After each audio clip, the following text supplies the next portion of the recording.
Olá, bem-vindos ao podcast Ecológica. Eu sou a Vera Colosi e este é o meu podcast.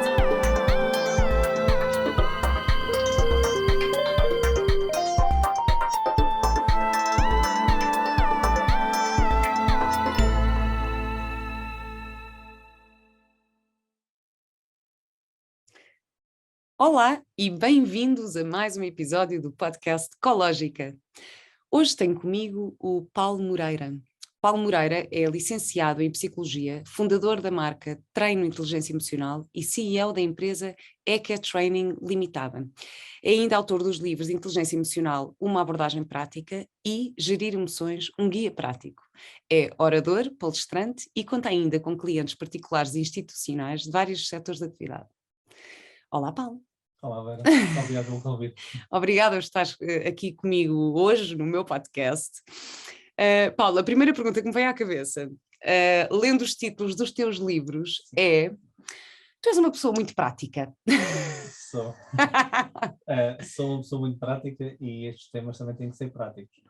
Porque, como tu sabes, quando se fala sobre gerir emoções, inteligência emocional, por vezes podemos perder na teoria e perder aquela parte realmente prática. Ou seja, como é que nós fazemos isso? Quando se fala, ok, temos que aprender a identificar as emoções, como é que fazemos isso? Temos que aprender a gerir as emoções, como é que fazemos isso? Então eu tento dar sempre a parte prática para as pessoas poderem treinar. Tanto que até o nome da minha marca que tu falaste é Treino de Inteligência Emocional. Quando eu fundei a minha marca, vem o nome treino à cabeça. Então nós temos que treinar estas competências, daí a parte prática nos meus livros. E então é um treino tipo ir ao ginásio? Opa, sim, é um pouco como isso. É um pouco como isso. Ou seja, nós temos que treinar. Porquê? Este tipo de conhecimento. Eu vou dar um exemplo. Eu acredito que os teus ouvintes, grande parte das pessoas, e tu também, todos nós, sabemos o que fazer quando estamos bastante irritados. Ou seja, respira fundo, não diga as coisas que possas arrepender, mas na prática fazemos isso. Nem sempre. Ou seja, nós temos que treinar. Ou seja, pensa nisto, eu gosto desta representação. Pensa em gerir emoções como um jogo de xadrez. Todos nós estamos habituados a fazer sempre a mesma jogada. E quando nós treinamos, nós aprendemos novas jogadas. Não quer dizer que faças essas jogadas sempre, mas tens mais possibilidades. Ou seja, não quer dizer que naquele momento vais executar aquele comportamento menos funcional, mas tens mais comportamentos que tu podes, digamos, ir buscar. Então o treino permite isso, dá-te mais jogadas. E a teoria não, ou seja, eu tenho que praticar para saber o que fazer naquele momento. Então nós temos que praticar e não só conhecer as estratégias. É verdade, isso é uma coisa que acontece quando também entramos nestas áreas do desenvolvimento pessoal e começamos a ler coisas e a ouvir podcasts e não sei o quê, e às vezes já sabemos a teoria, Sim. só que ainda não a sentimos, ainda não está integrada realmente. Eu tive também uma situação dessas uma vez num retiro, que era... pronto, que tem a ver também com a terapia, com a minha história de vida e não sei o quê, mas imagina, eu saber, assim, não, eu perdoo a minha mãe, claro, eu sei que ela fez o melhor que pôde com os recursos que tem, claro, eu sei. Só que só houve um momento no retiro em que até foi com exercício de breathwork, portanto foi assim uma coisa muito intensa, e só aí é que eu senti mesmo, que eu pensei, Sim. espera, agora eu estou a sentir esta sensação de perdão mesmo integrada, não é uma coisa só racional. É isso. Por isso é um bocadinho... Tocaste na palavra certa, às vezes racionalizamos demais. É o mesmo que a aceitação e a resignação. Uma coisa é realmente aceitar que a pessoa é como é. Por N vicissitudes, tudo foi assim que foi criado, não sabia fazer da melhor forma. Outra coisa é resignar-te a isso.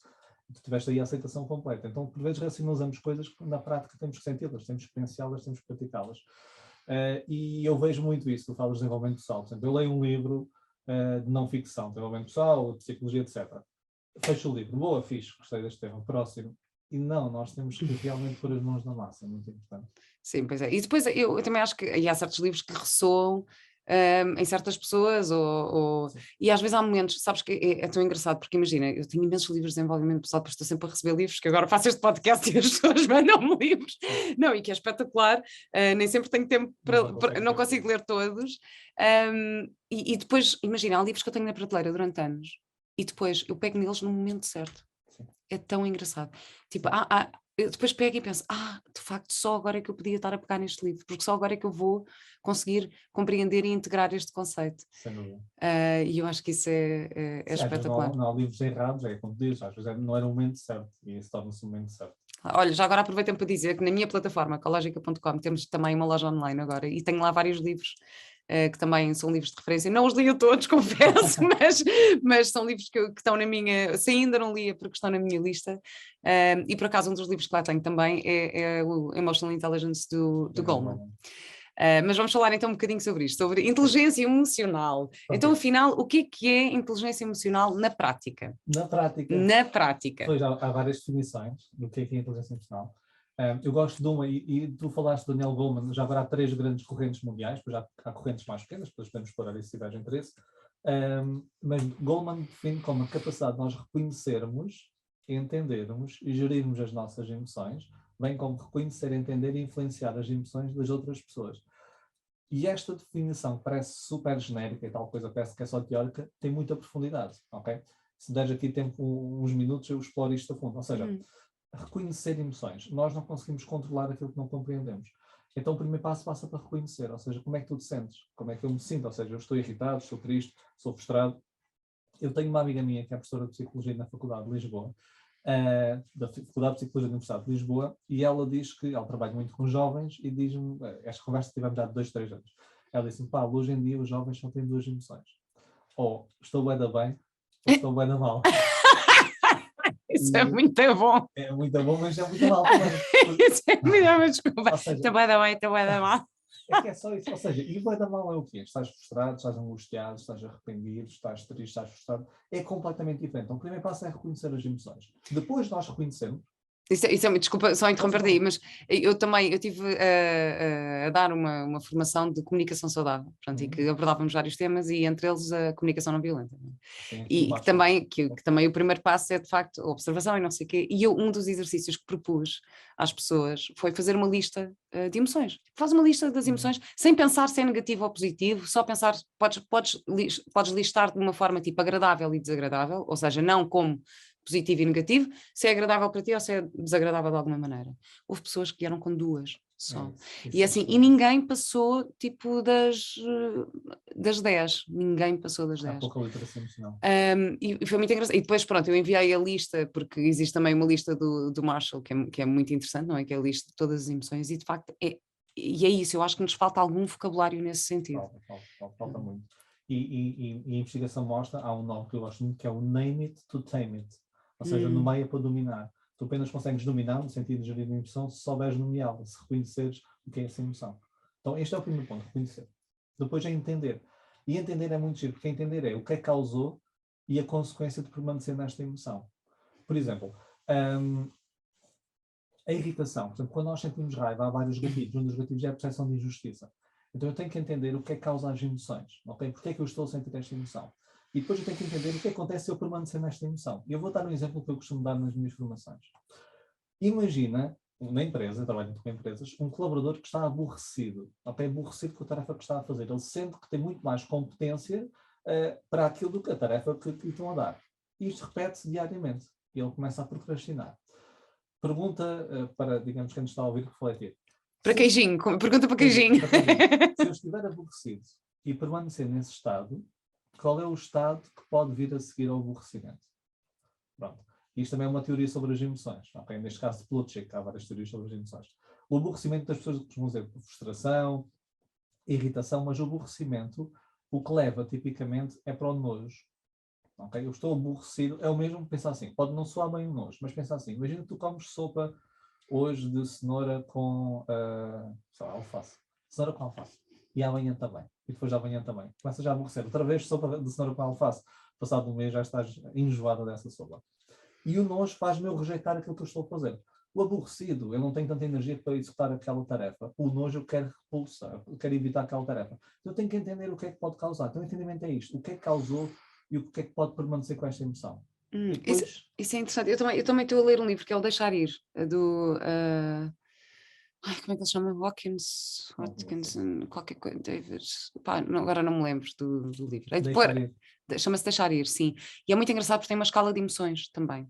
E então diz-te quais são as... Porque há certas emoções que te dão para a ação, não é? E há outras que não, que te mantêm só num estado de apatia e de inércia que não te vão permitir evoluir. A raiva é uma emoção que pode ser muito boa porque te leva para a ação, não é? Não é uma emoção que te vai deixar que te vai depois eventualmente colocar-te num papel de vítima quase, não é? Porque quando não consegues agir sobre aquilo que estás a sentir, acabas por ficar ali num... Isso é um excelente exemplo. Sabes que em terapia há quem induz a raiva em pacientes depressivos para eles sentirem que têm algum poder e mudar a sua vida. Portanto, a depressão leva-te à apatia, leva-te a tu sentir que não podes fazer nada para mudar a tua vida. E por vezes uma injeção de raiva, ou seja, há terapeutas que fazem reavaliar os episódios de forma a que te induz a raiva para tu quereres mudar alguma coisa. Então, interessante. aquilo que tu disseste é muito giro mesmo. Ou seja, cada emoção tem a sua utilidade. Então é isso, é conhecer, é entender e até essa utilidade e depois é gerir as nossas emoções. Ok, eu já entendi o que é que eu vou fazer em relação a isso. E é muito importante sabermos que nós estamos sempre a gerir emoções. Há pessoas que dizem, eu prefiro não fazer nada. Isso também é uma estratégia de gestão emocional, que é o evitamento. Agora, as estratégias que são adaptativas são mais conscientes e as estratégias que não são tão adaptativas. Então, reconhecer, entender e gerir as nossas emoções e fazer o mesmo com as outras pessoas. Reconhecer como é que tu te sentes agora, estás a gostar, não estás a gostar. Entender porque é que ela não está a gostar a Vera, ou porque é que está a gostar o Boa, se calhar vou permanecer por aqui. E influenciar. Influenciar não é manipular. É como um professor influencia um aluno a ter boas notas, influenciar positivamente. Então, esta, digamos, é uma definição de inteligência emocional. Sabes que isso era um dilema do coaching, quando comecei a estudar coaching, não sei o quê, esta coisa da influência, não é? Mas é assim, até que ponto é que isto não é manipulação? E eu acho que tem muito a ver também com as tuas intenções por trás disso, não é? A tua intenção por trás disso. Porque às vezes, quando estás a explicar, sei lá, algumas ferramentas do coaching ou algumas ferramentas podes usar, pensas, ok, mas estás-me a manipular. Não, mas a minha intenção não é... ou seja, não é para o meu... Na verdade é porque não é para o meu benefício próprio, é para o benefício do outro. Normalmente as ferramentas... Eu prefiro olhar para o coaching dessa forma, né? Influenciar nesse sentido. Ou seja, desta definição exata, ou seja, influencia isso. Ou seja, é algo que é positivo, resultado para outra pessoa e para ambos, digamos, é um win-win, vamos dizer assim. Manipulação é só win para ti, é benefício próprio. E a outra pessoa que se lixe, pode ficar prejudicada ou não. Exato. Por isso, atenção, se alguém tem tendências a isto, não vão fazer o curso de coaching. Sim, e agora aqui falando da gestão de emoções, porque às vezes as pessoas acham que, ou seja, gerir emoções é abafar emoções. Sim, não tem nada a ver, pelo contrário. Há dois pontos. Primeiro, e há um mito sobre inteligência emocional, ainda pegando, que dizem, depois isto torna muito bonzinho demais e as pessoas abusam de mim. Não, nada a ver, ou seja, nós temos emocionalmente inteligentes, ou mais, não quer dizer que somos bonzinhos, somos assertivos, conseguimos até testar no desconforto uma emoção, conseguimos também ser empáticos, então, enquanto comunicamos as nossas necessidades, até um pouco a comunicação não violenta, nós sermos bonzinhos. Ao mesmo tempo, a gestão emocional é esse mito. Depois eu suprimo tudo, é pior. Até uma frase de Freud, que dizia que, supostamente dizia, a NET diz-nos que ele dizia, que as emoções enterradas não ficam enterradas. Elas saem depois e de formas muito piores.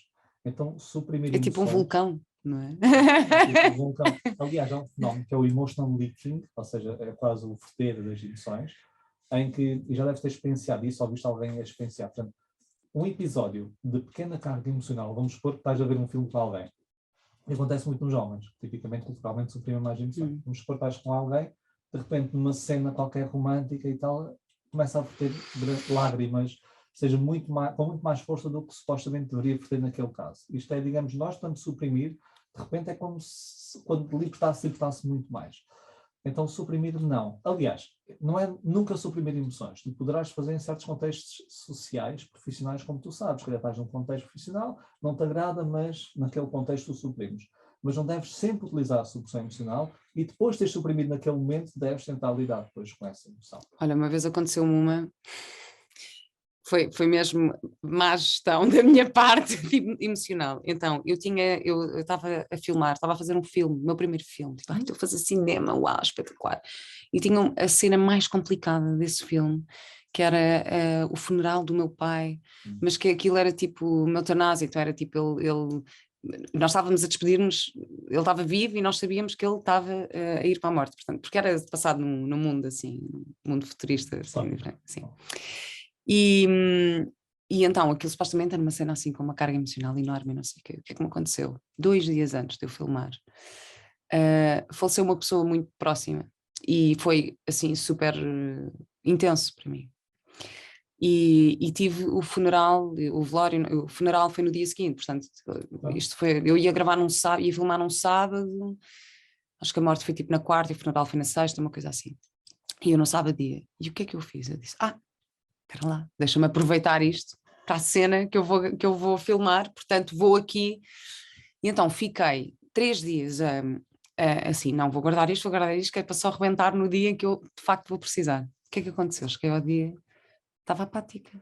Estava completamente apática, não saía nada, não saiu nada. Eu estava completamente. Eu engoli de tal forma a emoção. E isto foi mesmo uma gestão, e eu lá, isto de facto não é uma ferramenta útil para mim enquanto atriz, e tenho outro tipo de ferramentas e de recursos que funcionam muito melhor para eu conseguir induzir um certo estado. Há uma série de outras coisas que posso usar, como a respiração e não sei o quê, e normalmente, de facto, o transportar a minha história real, a minha emoção real para a cena é uma coisa que não resulta. Então, olha, dessa vez foi mesmo. Mas tu ficaste, ou seja, ficaste, não estavas a transbordar tristeza, tu estavas mesmo apática, é isso? Eu às tantas fiquei apática e depois tinha que dizer o texto e aquilo já não estava, eu não estava a conseguir. Eu tive basicamente a suprimir durante 3 dias aquela emoção que era suposta estar a sentir naquele momento, porque pensei, não vou gastar, a minha cena era, não vou gastar, deixa-me usar esta situação real da minha vida, não vou gastar as minhas lágrimas e o meu desespero, que é para poder usar isto no meu trabalho. Foi mesmo, aprendi uma grande lição, porque... Aconteceu o chamado numbing emocional. Exatamente. Eu tive num workshop, tive um profissional do exército, ela diz para mim, diz assim, eu consigo agora lidar bem com as emoções, eu deixei de sentir, não sinto nada, eu há meses que não sinto nada, quando acontece alguma coisa à minha frente, depois de uma morte, depois de alguém, não sinto nada. E ela pensava que isso era bom, isso é um numbing, isso é um estado de dormência absoluto, não consegues aceder ao nível básico das tuas emoções, e isso é super perigoso. Aliás, eu lembro-me perfeitamente que eu depois, para deixar, porque depois fica, e depois ainda fica pior, não é? Porque depois estava frustrada, porque não fiz bem a cena, porque depois o dia de gravação não correu bem, porque ainda depois aquilo arrastou-se ali. Emoções sobre emoções. Não, e depois aquilo arrastou-se ali durante uns tempos e eu estava completamente fora, não é? Já assim, com o meu olhar. Não, fiz a cena, mas não fiz, não sinto que tenha feito, não foi a minha melhor prestação enquanto atriz, nem eu sinto que tenha feito com a maior, quer dizer, verdade fiz, porque era o que estava a acontecer naquele momento, mas não consegui fazer uma boa gestão disso. E depois lembro-me que passado uns dias é que encontrei um terapeuta de Reiki que me fez umas massagens e não sei o quê, e foi a única forma de eu libertar, porque eu estava com tudo aqui, estava tipo com tudo no meu peito, como se a minha respiração estivesse aqui, sentia fisicamente, tipo os meus músculos dos meus ombros e não sei o quê, e só quando tocou é que eu consegui libertar um bocadinho. E foi engraçado porque depois até, ou seja, usei isso como lição para outras situações que tive no meu trabalho, em que pensei, espera lá, se eu tocar no meu peito assim com os meus dedos, isto vai-me ajudar aqui a abrir. Utilizaste, digamos, essa estratégia que te induziram no peito. Exatamente. Não, comecei a utilizar isto depois noutro tipo de trabalhos. Utilizado era a aprendizagem que tiveste também desse... Não, também utilizei a aprendizagem de nunca mais abafar. Nunca, e essa também usei, claro, como é óbvio. Sim, e depois usei a parte positiva que é, ok, não, eu já percebi que isto é uma boa forma de libertar, portanto vou aqui libertar desta forma. Mas olha, voltando aqui um bocadinho atrás, porque queria-te fazer uma pergunta que estavas a dizer que também faz parte da inteligência emocional entender o outro. Sim. Não há o perigo de depois também entrarmos no julgamento sem saber exatamente o que é que se está a passar? Sim. Ontem eu tive uma mentoria de um curso a decorrer e estávamos mesmo a falar sobre isso, ou seja, uma atleta de consciência social. Quando nós aprendemos a ler, digamos, o estado de emoção das outras pessoas, pode acontecer duas coisas. Há várias coisas que podem acontecer, mas vou falar só de duas aqui. Uma delas é o chamado efeito Dunning-Kruger. Não sei se já ouviste falar. O efeito Dunning-Kruger. Eu só conheço o Freddy Krueger, era super fã. Também eu era daqueles assim, isto não mete medo. Eu era super fã, esquece. Eu vivia na casa de um amigo meu, ou seja, quando éramos pequenos, e eu vivia umas casas ao lado, e eu literalmente acabávamos de ver, isto não mete medo. E depois, de repente, era de noite, e fechava a porta, fazia muito forte, e eu começava a correr para chegar mais rápido possível. Pronto, o Freddy Krueger. Não é esse. O Dunning-Kruger mostra o seguinte. Eu até vou contar a história que isto é muito giro. Houve um senhor, isto é real, nos Estados Unidos da América, onde parece tudo acontece, ele foi a uma loja de conveniência, estava uma câmara de filmar, ele destapado, ou seja, com uma arma de fogo, aponta à pessoa que está à caixa e assalta essa pessoa e vai para casa. E ele viu a câmara a ser filmado. Passado poucas horas, logicamente, a polícia bate à porta desse senhor. E os relatos dos polícias, é que quando ele abriu a porta e disseram, olha, foi filmado, a fazer um assalto àquela loja, está preso. E ele respondeu, mas eu utilizei sumo de limão. Foi a resposta dele. Mas eu utilizei sumo de limão. E o que é que eles depois, falando, descobriram? Ele tinha lido alguns, isto foi década de 90, que o sumo de limão tinha propriedades invisíveis, ou seja, é utilizado naquela tinta invisível. O que é que ele fez? Ele esfregou limão na cara, porque ele pensava que ia ficar invisível às câmaras. E o que é que o efeito Dunning-Kruger, em nome dos investigadores que investigam este fenómeno, é o seguinte: quando nós temos pouco conhecimento sobre algo, a nossa confiança sobre essa competência pouco desenvolvida aumenta, é o chamado pico de estupidez. Ou seja, e tu vês, portanto, nas redes sociais, tu viste muito com esta história do Covid, alguém que viu um vídeo do YouTube, depois era capaz de debater com médicos que investigam há anos aquilo, ou seja, quase de igual para igual. Quando nós lemos sobre alguma coisa, temos pouco conhecimento, nós ficamos inflacionados de confiança, é o pico de estupidez, é como este senhor com o sumo de limão. O que acontece nestas áreas? Começamos a ler como é que eu consigo olhar a Vera se está feliz, se ela está desconfiada, se ela não está a gostar, e acho que sei ler a Vera. Então, e isso faz-me o seguinte, faz-me ficar super inflacionado a minha confiança e começo a fazer avaliações incorretas. Eu acho que não gostas e depois eu vou tentar, digamos, confirmar essas evidências. Este é o primeiro risco, então cuidado com o que eu acho ou não acho. Segundo, isso pode acontecer. Mas uma coisa é olhar para ti e eu achar que a Vera está irritada ou está feliz. Outra coisa é eu achar que sei o motivo disso. Isso é a leitura da mente. Ou seja, o risco de eu julgar vem quando eu passo a leitura do estado emocional e começo a fazer inferências porque é que tu estás nesse estado emocional. Então isso é perigoso. Então nós sim conseguimos tentar ler como é que tu te sentes, de forma genérica, mas eu não posso saber porque é que tu te sentes dessa forma, não posso fazer avaliações sem contexto porque é que tu estás assim. Okay? Sim, eu gostei da tua referência à percepção de injustiça, porque a justiça é uma das necessidades que se fala, e também na comunicação não violenta se fala disto, que é as necessidades são universais, ou seja, para mim, a justiça para mim pode ser diferente do que é para ti. No entanto, o conceito de justiça é comum aos dois. Imagina, para mim, sei lá, a justiça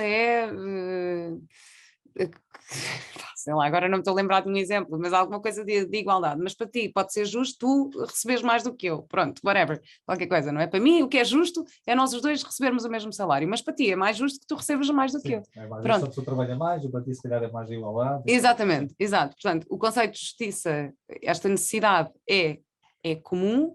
Agora, aquilo que significa a justiça para mim é que é diferente. É o conteúdo, digamos, da justiça também. Exatamente. Ou seja, existe a teoria das fundações morais, de um investigador que é o White, e ele estuda isso, ou seja, é transversal. Há coisas que nós todos concordamos e há coisas que nós discordamos, então estas digamos, fundações morais, que levam também à percepção de injustiça, são diferentes para cada um de nós, embora há conceitos genéricos que sejam idênticos. Então, e na teoria, assim, no conceito, o que é que achas que define melhor a inteligência emocional? O que define melhor? Então, eu acho que, dentro da definição que eu dei, eu acho que é sermos inteligentes com as nossas emoções, ou seja, nós todos sentimos emoções, exceto se tivermos alguma perturbação, por exemplo, e não conseguimos sentir emoções, há casos desses, mas nós sentimos emoções. E não é só apenas sermos conduzidos pelas nossas emoções, é entender as nossas emoções, saber gerir as nossas emoções. Então, eu sei que é um pouco circular a definição, mas inteligência emocional é sermos inteligentes com as nossas emoções. Okay. E como é que se mede a inteligência emocional? Ok. Existem questionários validados para o fazer, ok?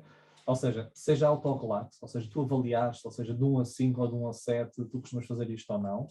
Existe também questionários 360, em que tu avalias, eu avalio, pessoas que trabalham contigo avaliam, e depois vês onde é que se cruzam fenómenos e onde é que há discrepâncias, e trabalha essas discrepâncias. Agora... é tudo um bocadinho subjetivo, não é? Porque na verdade é assim, imagina que tu até és uma pessoa com como é que se diz? Ou seja, não é o coeficiente... A coeficiente emocional, o que é? Sim, o que é? Imagina que tu até és uma pessoa com que é bastante elevado, no entanto estás rodeado de pessoas que se calhar não têm esse tipo de percepção e vão-te avaliar no sentido, não é? Não sei, digo, sim, olha, pode ser. Ou ao contrário. As duas têm limitações, ou seja, se tu avaliaste a ti, imagina, tu de 1 a 5, há umas que é assim, eu sou assertivo, ou eu comunico os meus interesses de forma assertiva, e tu, um 5, sendo 5 muito. Eu punha 5 a tudo, eu sou muito boa. ou seja, tu és o sujeito avaliado e tu és o avaliador. Temos aqui muitos pontos cegos. Então há muitas limitações. Segundo, eu avaliar-te também pode ser uma percepção diferente, como disseste, de justiça diferente de ti.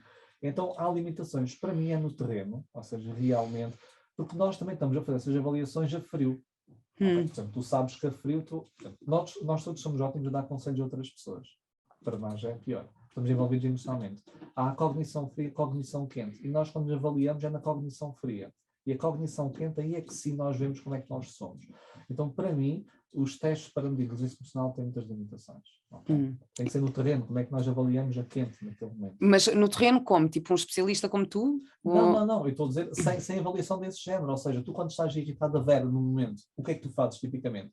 E tu podes fazer, por exemplo, há faço desafios nesse sentido, em que quando tu passas por isso, o que é que tu pensaste naquele momento, como é que tu te sentiste, a intensidade dessa emoção, que comportamento é que tu tiveste, e depois tu vais tendo padrões e conhecendo os teus padrões. Para mim, essa é a melhor avaliação. Olha, eu até tive uma situação, estavam-me a pedir uma coisa para um trabalho, não sei o quê, mas aquilo estava-me a irritar, e eu começo a responder à mensagem, depois não sei o quê, depois penso assim, espera, isto por escrito ainda por cima já está a ser mal interpretado, e na verdade eu estava a ser tão assertiva, entre aspas, nas minhas palavras, pensei, isto se calhar não é bom, então pensei, não, vou ligar porque assim, e vou respirar fundo e vamos conversar e vou explicar também porque é que eu estou frustrada com esta situação. Não atenderam do outro lado, mas pronto, mas depois fiquei a refletir sobre isto, pensei, ok, mas o que é que me estava a irritar aqui? Pois é, porque eu ainda fiquei-me a sentir irritada com aquela situação que aconteceu o mês passado e agora estão-me a pedir. Imagina, estão-me a pedir para repetir uma cena para um programa que eu fiz, mas querem que eu grave sozinha em casa com o meu telefone. Pronto. E eu estava a sentir, porque basicamente eu apanhei Covid, portanto mandaram-me para casa mais cedo, só que nem sequer mandaram para casa mais cedo, eu fiquei lá à espera, gravei a cena lá, e agora estão-me a pedir para eu repetir em casa. Pronto, portanto, aquilo estava-me a chatear, tipo, fogo, naquele dia já me queria ter vindo embora, e agora estão-me a pedir, pronto. Foi uma justiça, a tal injustiça. Eu senti-me, exatamente, e agora tu estavas a falar na percepção de injustiça e eu relacionei-me com isso, pronto, mas depois pensei, ok, vou ligar, depois não atenderam, tudo bem, e agora entendi o porquê de eu estar, e depois pensei, bom, cá está, porque ainda estou isto ainda estou stuck in the past, estás a ver, ainda estou presa a uma situação do passado, não é o presente que me está a chatear, não é o facto de me estarem a pedir este favor agora, é porque o meu gatilho foi aquilo que aconteceu antes, pronto. Tu fizeste as 3 partes, já reparaste, da definição inicial, tu reconheceste que estavas irritado, tu entendeste a causa dessa irritação e tu geriste isso de forma a ligar para a pessoa. Fizeste uma coisa muito boa, que é, tu sabes que quanto menos canais nós temos de comunicação com a pessoa, mais negativa é percepcionada a mensagem. Sabias? Como assim? Ou seja, tu quando falas pessoalmente com alguém, a mensagem que tu transmites é passada de forma mais positiva do que quando tu falas com a pessoa ou quando tu escreves. Porque na escrita, na mensagem, eu não consigo ver o teu tom de voz. Bem, na escrita é... Tom de voz, tonalidade, a tua expressão facial, nada. Então, como é que eu leio a mensagem? Com base no meu estado emocional. Então, se eu também estou irritado, um ponto de exclamação, estás-me a mandar à fama. Exato, então, exato. Essa é uma grande estratégia. Nós tentarmos ligar para ter o nosso tom de voz diferente e tentar comunicar e ter um feedback imediato. Uma pessoa que escreve só com letras grandes e que tu achas que a pessoa está a gritar comigo e se calhar é só miúpe, se calhar é só miúpe e precisa de usar o caps lock. Ou o caps lock está estragado. Exato, ou está estragado. Pode ser só isso. E é engraçado, por acaso, isso é uma das temáticas que também abordei naquele curso de comunicação saudável que fiz, que é mesmo a parte da comunicação escrita, da comunicação por e-mail, dos grupos do WhatsApp, de repente também ter alguma consciência, que imagina, se calhar dar uma opinião por escrito num grupo em que estão presentes pessoas que podem estar diretamente, é ter consciência disso, não é? Que se calhar é ter consciência mais sensibilidade, mais sensibilidade, mais empatia perante as pessoas que estão ali. Pronto, acho que isso também é assim Concordo 100%. Não é despejar a nossa realidade como se fosse a única realidade. Exatamente. E tu estavas a falar da opinião, sabes que desde que eu fiz o curso de coaching, às vezes as minhas amigas, tenho uma amiga que me liga, pá, não sei o que aconteceu, mas eu digo-lhe assim, olha, queres a minha opinião ou queres coaching? Queres tu chegar à resposta? É assim, queres a minha opinião ou queres coaching? Ela, não, agora eu quero mesmo a tua opinião. Eu, pronto, olha, vou dar a minha opinião, mas eu cada vez mais ganho consciência de não dar a minha opinião sem me pedirem, porque não é, Já condicionas também o pensamento da pessoa, o pensamento crítico. Condicionas e a maior parte das vezes não vou estar a ajudar se a pessoa não me tiver a pedir opinião, e às vezes a pessoa só quer mesmo o reconhecimento de não estou bem, não estou... Validar o estado emocional. Validar o estado emocional, exatamente. Acontece muito, casais, a pessoa chega a casa, eu vou estereotipar, mas tipicamente é mais isso. Por exemplo, o homem costuma ser tipicamente mais prático, então vamos supor que, e falando num casal heterossexual, vamos supor que a mulher chega a casa e quer desabafar, e o homem tipicamente, estereotipado, atenção, mas começa a dizer assim, tu já tentaste aquilo, e a pessoa sabe o que fazer, okay? A pessoa quer só ser ouvida, não é? Só aquela validação. Então isso é muito importante. Por vezes a pessoa pede conselhos, mas não quer conselhos. Ou seja, é o chamado suporte social e emocional. A pessoa só quer desabafar, só quer ser ouvida. Sim, mas tu fazes esta pergunta diretamente, por acaso é muito bom, porque também já me fizeram esta pergunta, olha, queres a minha opinião? E dizem não. E eu já disse não. Eu já disse não. Pá, desculpa, mas neste momento não quero. Mas é bom, acho que tem que comunicar frontalmente, diretamente. Sim, eu sei. Eu, entretanto, fui aprendendo. Eu, por acaso, na minha adolescência e assim, vida adulta, início de vida adulta, eu era super direta, mas bruta até. Também. Aliás, e fui viver para Londres, imagina. Fui viver para Londres, os ingleses. Estereótipo, sim, mas super polite, com aquela formalidade toda, sim. Que tem que ter muito cuidado na forma como comunicam com o outro. E eu cheguei portuguesa, dizia tudo o que pensava. E então houve uma altura em que eu tive uma amiga a dizer, não, Vera, you're so rude. Porque ainda por cima o nosso tom de voz, não é? Enquanto português, o nosso tom de voz é muito mais seco.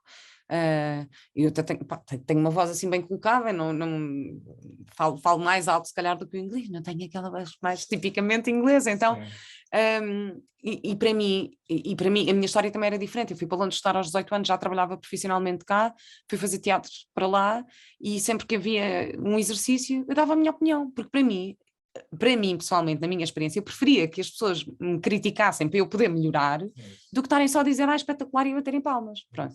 E acabava por ter isto. Aprendi muito. Eu hoje em dia, se fosse para lá, se calhar não geria a minha comunicação de uma forma diferente, porque era mesmo demasiado era direta sem ter o filtro da empatia perante o outro, sabes? Agora acho que já aí, para já apanhaste uma diferença cultural, isso é muito importante, ou seja, culturalmente, mesmo individualmente há diferenças que temos que respeitar. E segundo também a tua observação de ti própria, achavas que eras transparente, honesta, frontal, mas se calhar a avaliação de terceiros, daí a autoavaliação por vezes cai, não é assim tão boa, a terceira é isso, é rude, é agressiva, então, e muitas pessoas dizem isso, eu sou frontal, eu digo as coisas têm que ser ditas, a pessoa quer gosta, quer não, mas vale ser assim, espera aí, nós podemos já mesmo comunicar as nossas necessidades, como sabes, os nossos interesses, como a comunicação não violenta, ao mesmo tempo respeitando a outra pessoa como ela é. Então, uma coisa não significa a outra, isto não é tudo ou nada, há aqui um meio termo. Sim, agora quando me perguntam se quer opinião, eu digo, olha, obrigada, mas não. Já não digo, não quero a tua opinião.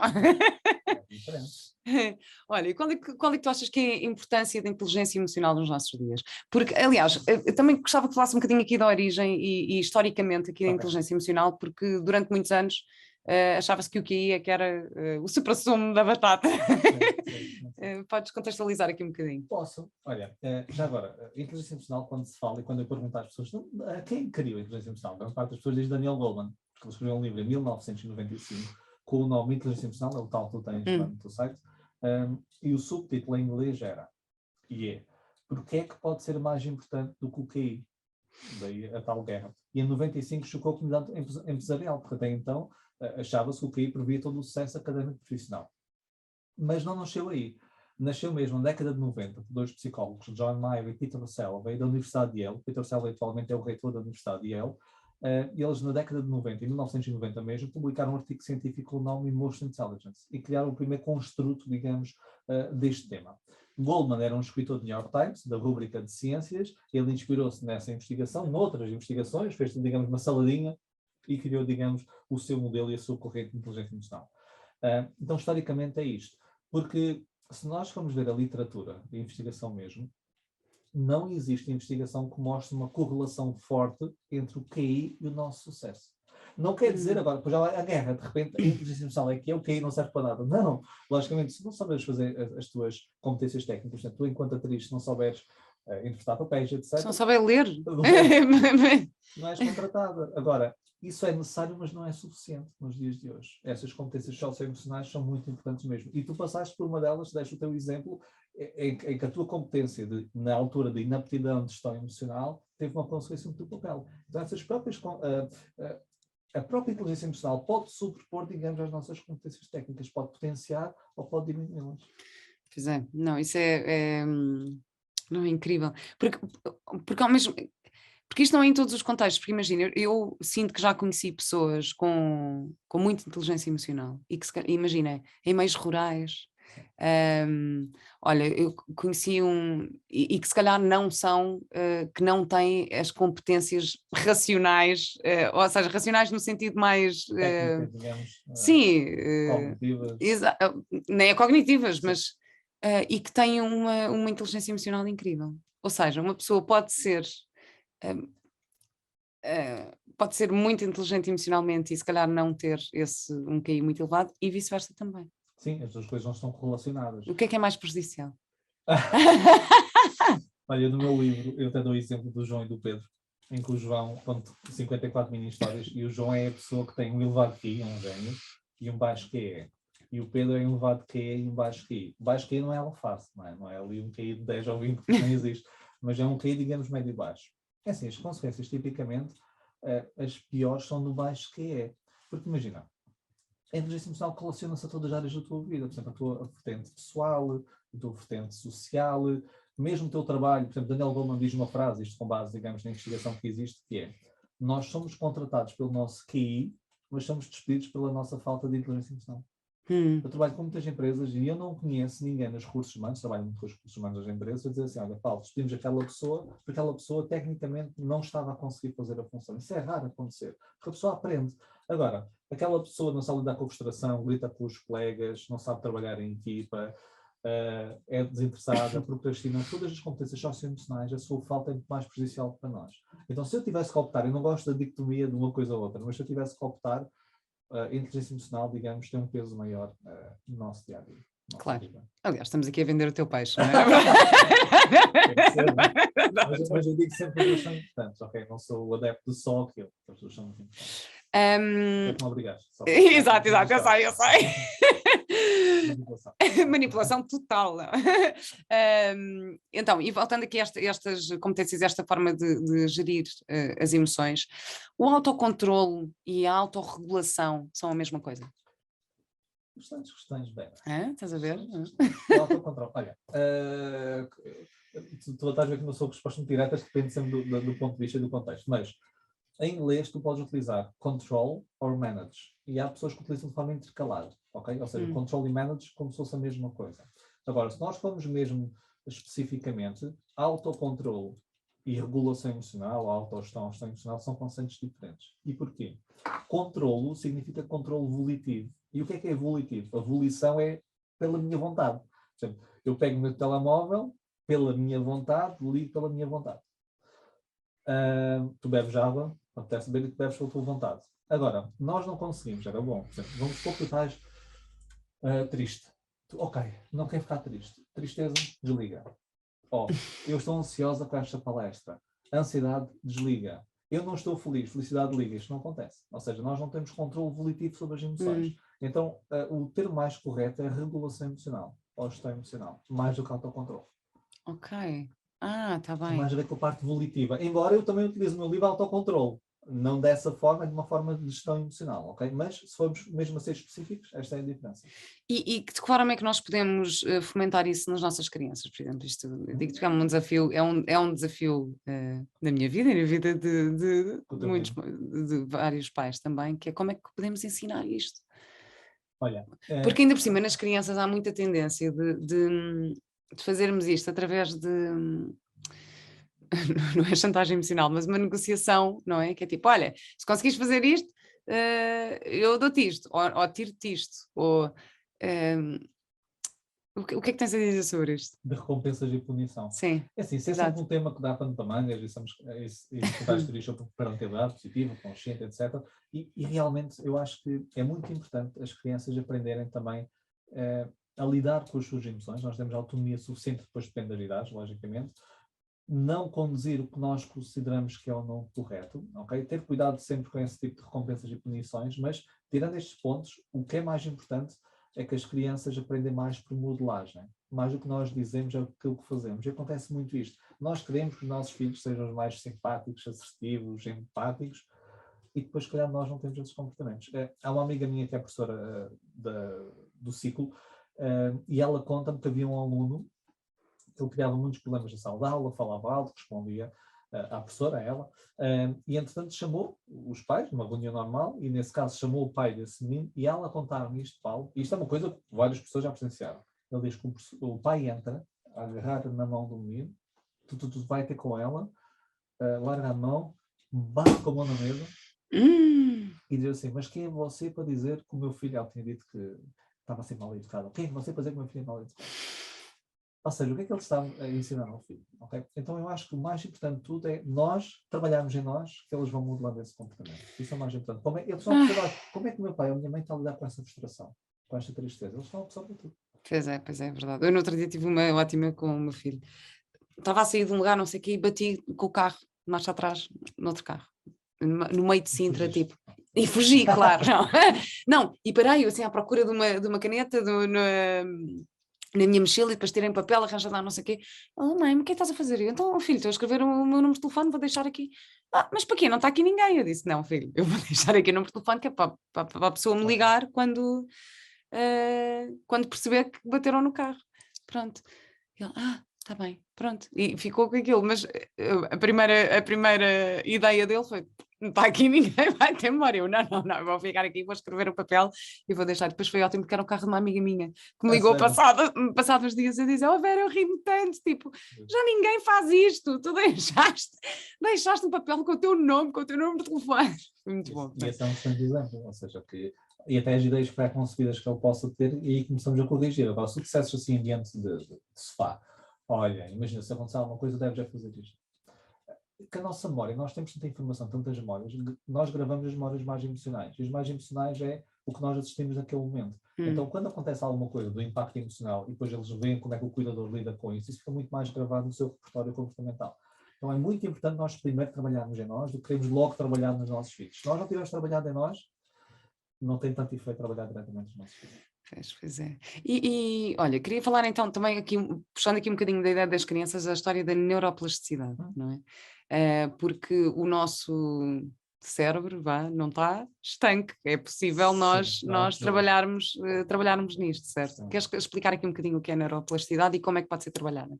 Sim, olha, antes da década de 90 considerava-se que nós, quando chegássemos ao nosso início da fase adulta da nossa vida, o nosso cérebro ficava rígido como um tijolo, ou seja, todas as formações já tinham sido feitas, formadas, a partir daí a aprendizagem fase nula.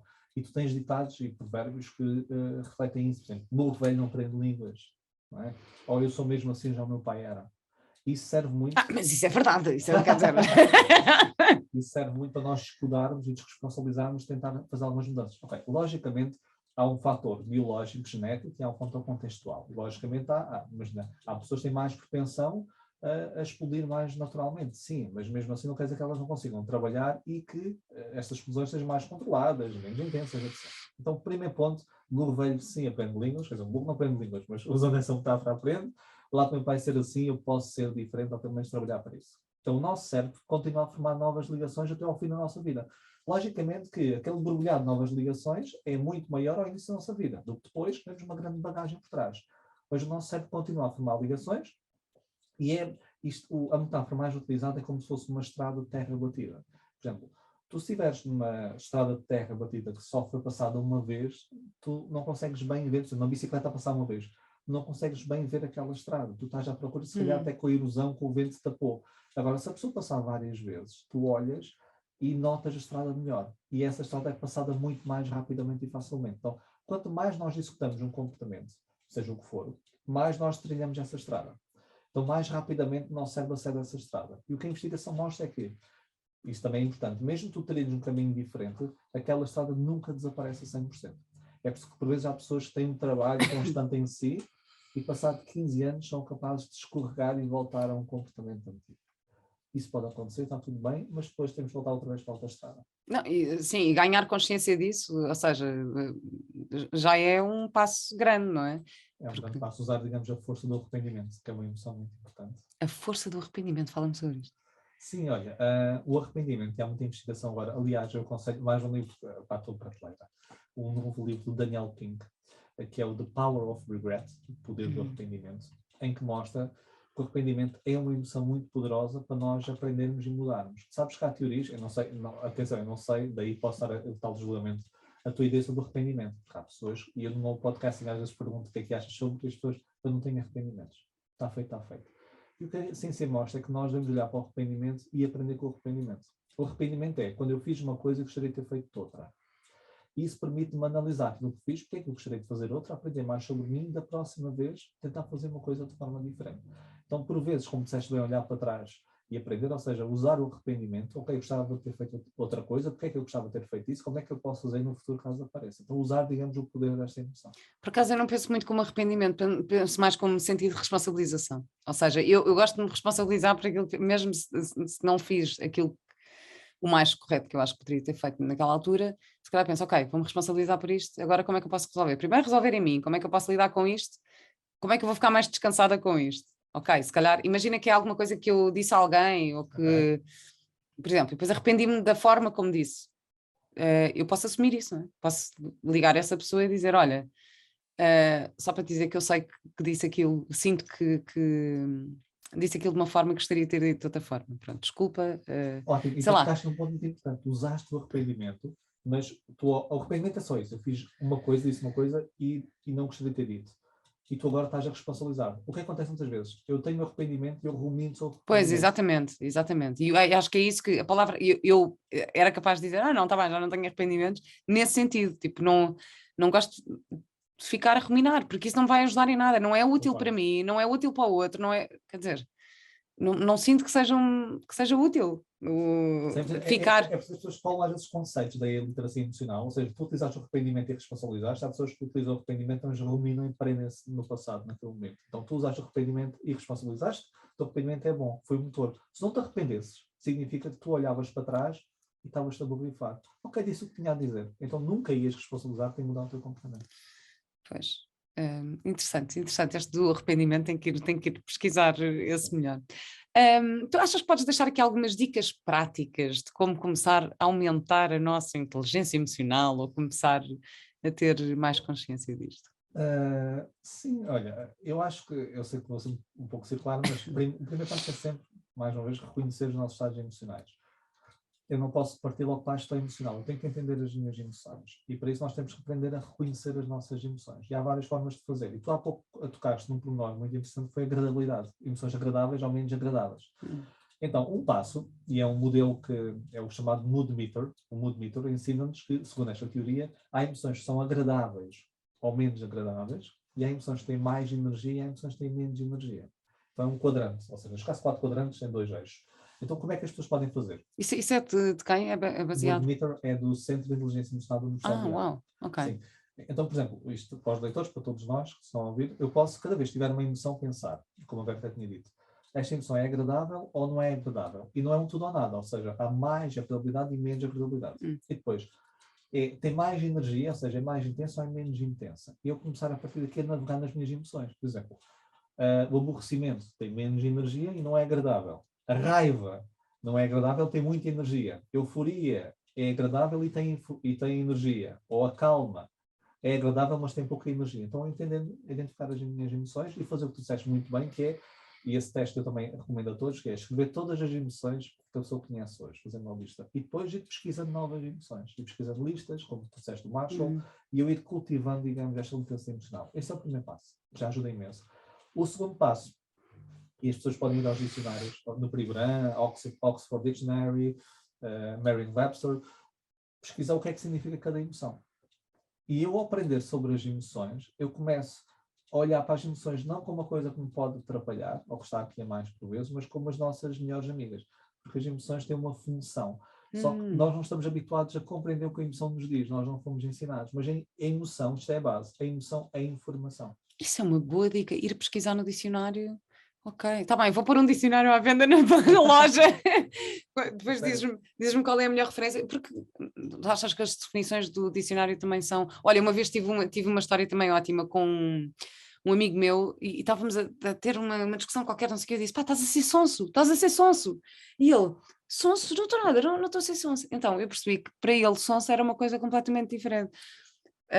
Para mim, sonso era aquela ideia das duas faces, não é? Tipo, está a dizer uma coisa, mas que eu acho que ele está a sentir outra, e para ele, sonso era tipo sem graça. Tipo, e então estávamos a ter uma discussão sobre um conceito que era completamente diferente para os dois. Estás a ser sonso? Eu sonso? Não estou a ser sonso. Mas sabes, acontece imenso. Uma das minhas formações, eu peço mesmo às pessoas, dou várias emoções, elas vão pesquisar o que é que significam. E têm que cruzar informações com 2, 3 dicionários.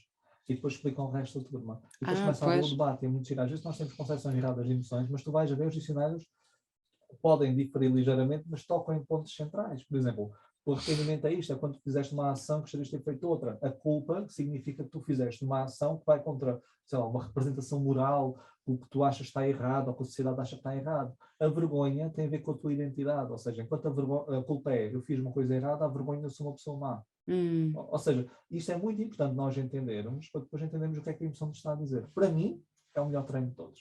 Tudo o resto são estratégias que acrescentam a isto. Isso é um grande treino. Vou começar a fazer isso antes de ir para a cama e vou ver. Olha, faz assim, uma emoção por dia. Ou seja, escolhes uma emoção, até podes pegar uma lista até na net. Uma lista de emoções, ou mesmo em inglês, pegas no pesquisar sobre esta. E vais aprendendo, pá, é fenomenal. Isso é interessante também, é interessante. Eu agora comecei a ouvir em audiobook o Atlas of the Heart, da Brené Brown. Que é muito interessante. No entanto, eu acho que a questão da língua, de facto, é...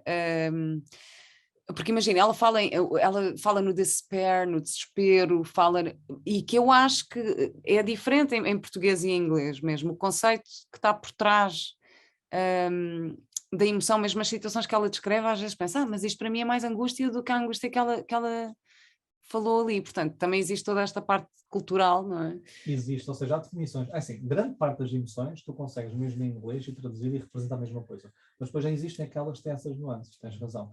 Nós também temos de ter cuidado com essa parte. Culturalmente pode ser um pouco diferente. Por exemplo, há uma roda das emoções que é de Plutchik, de Robert Plutchik, em que ele tem lá, em inglês diz confidence. Plutchik da PNL, não? Não, Plutchik, ele era um psicólogo e estudava as emoções da década de 80. Ok. Das emoções, se calhar a PNL pode usar sim, isso. Sim.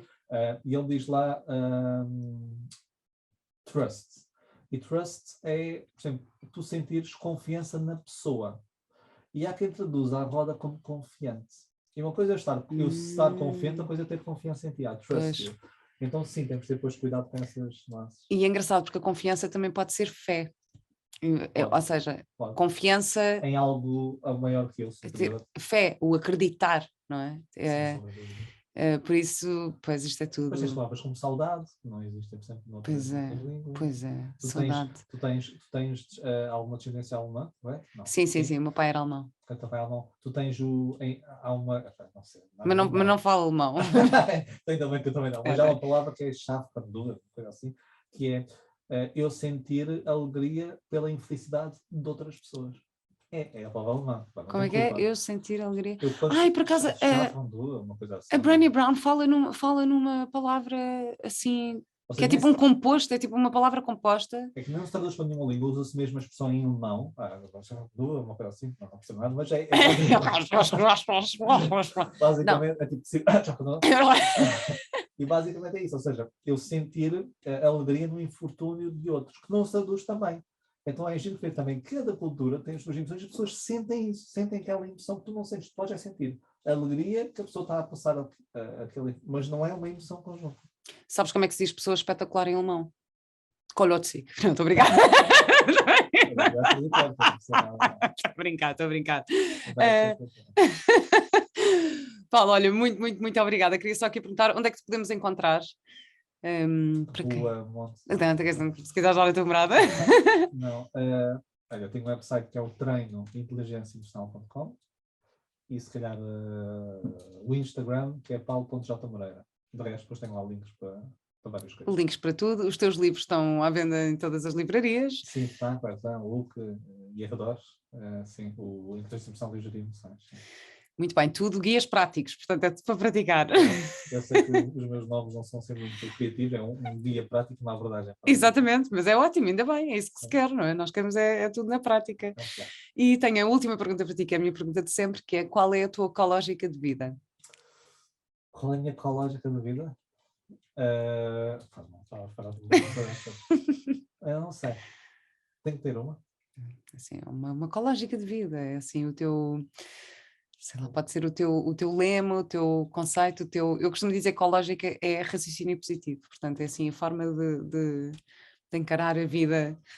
Olha, se calhar, pelo menos uma coisa que eu faço muito é, eu gosto de ser mais cientista do que avaliador. Neste caso é uma expressão em inglês, ou seja, um scientist of judge. E estamos a falar de julgamento, ou seja, nós temos a tendência, isso faz parte de nós, do ser humano, de automaticamente formar uma avaliação rápida, automática, sobre alguém, sobre uma situação, sobre uma pessoa. Nós temos isso. Podemos corrigir ou não. Então acho que nós temos de ter cada vez mais um papel de cientista. E o cientista distancia-se daquilo que está a ver e tenta observar aquilo de forma mais objetiva. Logo, tornamos mais empáticos, mais curiosos, mais compreensivos. Então acho que a minha ecológica de vida é, em vez de automaticamente termos uma avaliação e seguirmos essa avaliação sem contexto, sem conhecimento de causa, é sermos mais cientistas, tentar entender porque é que a pessoa reagiu assim, porque é que eu me estou a sentir dessa forma. E se nós formos mais cientistas de nós próprios, acho que as coisas vão caminhar. Muito, muito, muito obrigada, Paulo. Obrigado, E até breve. foi um prazer. Até breve. Obrigada.